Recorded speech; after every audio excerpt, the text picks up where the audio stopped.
Hello மக்களே, இன்றைக்கி ரொம்ப டேஸ்டியான பூண்டு ஊறுகாய் வந்து எப்படி ரெடி பண்ணுறதுன்னு சொல்லிட்டு பார்க்கலாம் வாங்க. ஒரு பேனில் வந்துட்டு 3 டேபிள் ஸ்பூன் வெந்தயம், 3 டேபிள் ஸ்பூன் கடுகு இதெல்லாம் எடுத்துக்கோங்க. வந்துட்டு பூண்டு ஒரு 1/4 கிலோ, வரமிளகாய் வந்து 25 to 30 உங்கள் காரத்துக்கு ஏற்ற மாதிரி எடுத்துக்கோங்க. புளி வந்துட்டு 200 கிராம் புளியை வந்துட்டு புளி பேஸ்ட் மாதிரி ரெடி பண்ணி வச்சுக்கோங்க. இப்போ வந்துட்டு நம்ம வெந்தயம் கடுகையும் வெறும் சட்டியில் வந்துட்டு வறுத்து எடுத்துட்டு நல்லெண்ணெய் ஊற்றி நம்மளோட வரமிளகாயை வந்துட்டு வறுத்து எடுக்க போகிறோம். வரமிளகாய் வறுத்து எடுத்ததுக்கப்புறமா கல்லுப்பு, பெருங்காயம், நம்ம வறுத்தெடுத்த கடுகு, வெந்தயம், வரமிளகா, பூண்டு இது எல்லாத்தையும் வந்துட்டு மிக்சி ஜாரில் போட்டு அரைச்சி எடுக்க போகிறோம்.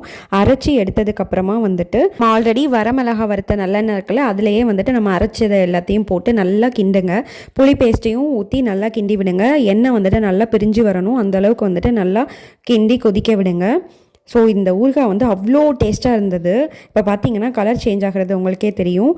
தயிர் சாதத்துக்கு மட்டும் இல்லை, வெறும் சாதத்துலேயும் நீங்கள் போட்டு சாப்பிட்லாம். இட்லி, தோசை, சப்பாத்தி எல்லாத்துக்குமே இது சூப்பராக இருந்தது. ட்ரை